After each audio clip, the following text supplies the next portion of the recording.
আসসালামু আলাইকুম ওয়া রাহমাতুল্লাহ। দেখেন বিলের মাঝখানে এই যে পানি, বর্তমানে পানি আসছে, অনেক সুন্দর একটা ভিউ লাগতেছে। আর সত্যি আমার কাছে অনেক ভালো লাগতেছে বিলে পানি দেখে, তাই আমিও চলে আসলাম। এই যে বিলের মাঝে পানি ভিতরে হাঁটতেছি, আপনাদের ভিডিওটা করতেছি যেন আপনারা দেখেন কন্টিনিউ। এই যে দেখেন কত সুন্দর পরিবেশ, আসলে অনেক ভালো লাগে, এই জন্যই আসলাম।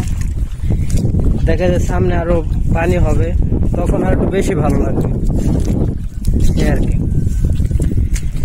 আপনারা যারা গ্রামে আসেন অবশ্যই গ্রামে আসবেন, এসে সুন্দর একটা ভিউ ভিতরে ঘুরতে পারবেন। অনেকে ভাই গ্রামে আসেন না, অনেকে আসতে মন চায় না, কিন্তু গ্রামের মতন ভাই কোনো জায়গায় এত আনন্দ কখনোই পাবেন না, এটা আমি বলে দিলাম।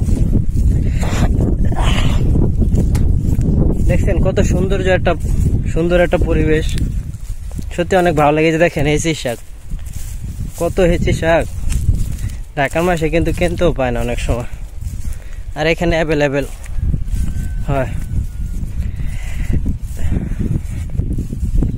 তো যারা নতুন কন্টেন্ট ক্রিয়েটর তারা দেখা যায় বিভিন্ন জায়গায় ভাই আপনারা ঘুরতে যান, যখন ঘুরতে যান তখন কিন্তু ভিডিও শুটগুলো করতে পারেন, এই যেরকম সৌন্দর্য দেখাইতে পারেন মানুষকে। এই ধরনের ভিডিও কিন্তু মানুষ দেখে।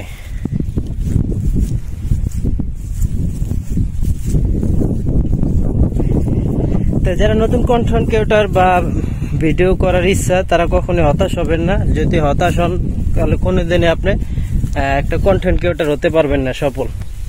তাই সবাইকে বলি আপনারা ধৈর্য সহকারে কাজ করবেন, ভিডিওগুলো করবেন, দেখবেন মানুষ অবশ্যই দেখবে।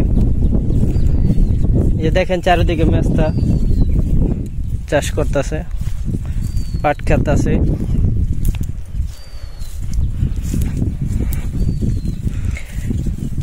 কথায় আছে যে গ্রামে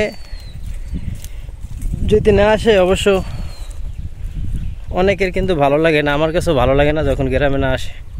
গ্রামের সৌন্দর্যের মতন কোথাও কিন্তু এরকম এই হাওয়া বাতাস কত সুন্দর বইতেছে। তো যারা নতুন কন্টেন্ট ক্রিয়েটর ধৈর্য সহকারে কাজ করে যাবেন, এটাই বলবো। নিয়মিত ভিডিওগুলো আপলোড করবেন, ইনশাল্লাহ ভাই সফলতা একদিন হবে না। এখানে যদি কষ্ট করেন সফলতা একদিন হবে না। পারলে এরকম সৌন্দর্য ভিউ দেখাবেন সবাইকে, দেখবেন অবশ্যই মানুষ দেখবে। তাই সবার জন্য দোয়া রইল যেন আপনারা ভালো কিছু করতে পারেন। ভালো থাকবেন সবাই। আসসালামু আলাইকুম।